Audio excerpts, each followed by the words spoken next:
Hello, Miss Richards here. Today I wanted to talk about letter size and a few simple activities that you can do to promote this at home.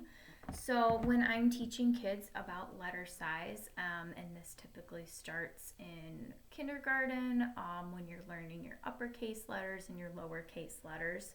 So looking at letter size, we have three different sizes for our lowercase letters and one size for our uppercase letters. So all of our uppercase letters start at the top and stop at the bottom line. So those ones are all what I call tall letters. And when we consider our lowercase letters, we have tall lowercase letters. So that will be like B, D, F, H, K, L, and T. All of those letters start at the top and touch the bottom, staying within those lines.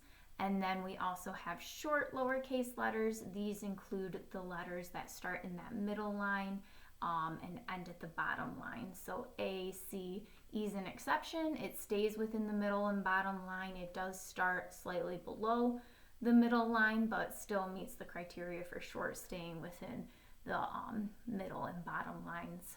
And then the rest of them are written out there. And then I call G, J, Q, P, and Y diving letters, as they're the only ones that are allowed to go below that baseline. So these ones start in the middle and then dive below that baseline. So those are the three sizes and words that I use to teach letter size.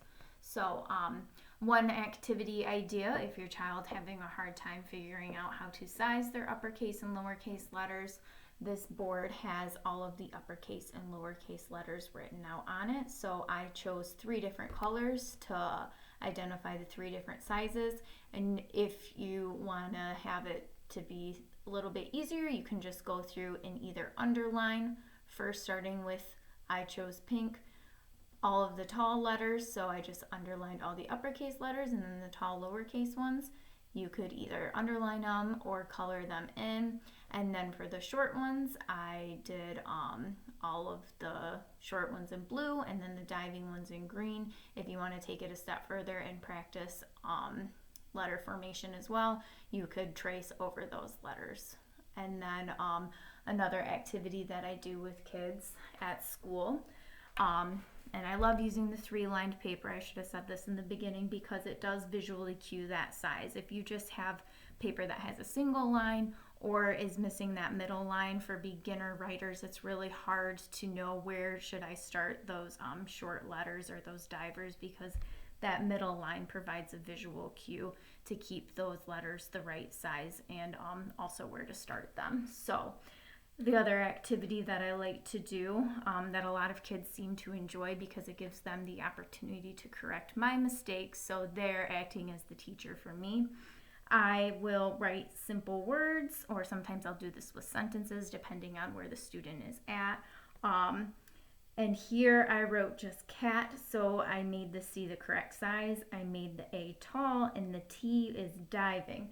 So first I'll see if they can identify my mistakes by themselves, and if not, then we'll pull out a visual so they can see, oops, C is the right size, so that's good, but A is supposed to be short and T is not supposed to be diving. So they can circle those or go and write it next to it, making those the correct size. Same with dog, I made D too short, which it's supposed to be tall. O is supposed to be short and G is supposed to be diving. So one quick activity that kids seem to enjoy.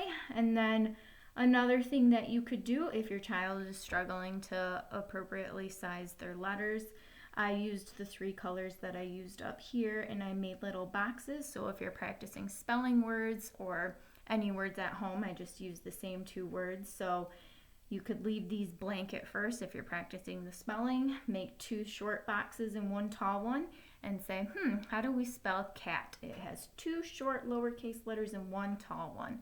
So then that will visually cue them right off the bat that C is short, A is short, and T is tall. Same with dog, D is tall, O is short, and G is diving. So those are a couple quick ideas and just a review of letter size. So under the video, I've attached a couple different ideas of activities you can do If you want any other activities, please shoot me an email and I can generate a list for you.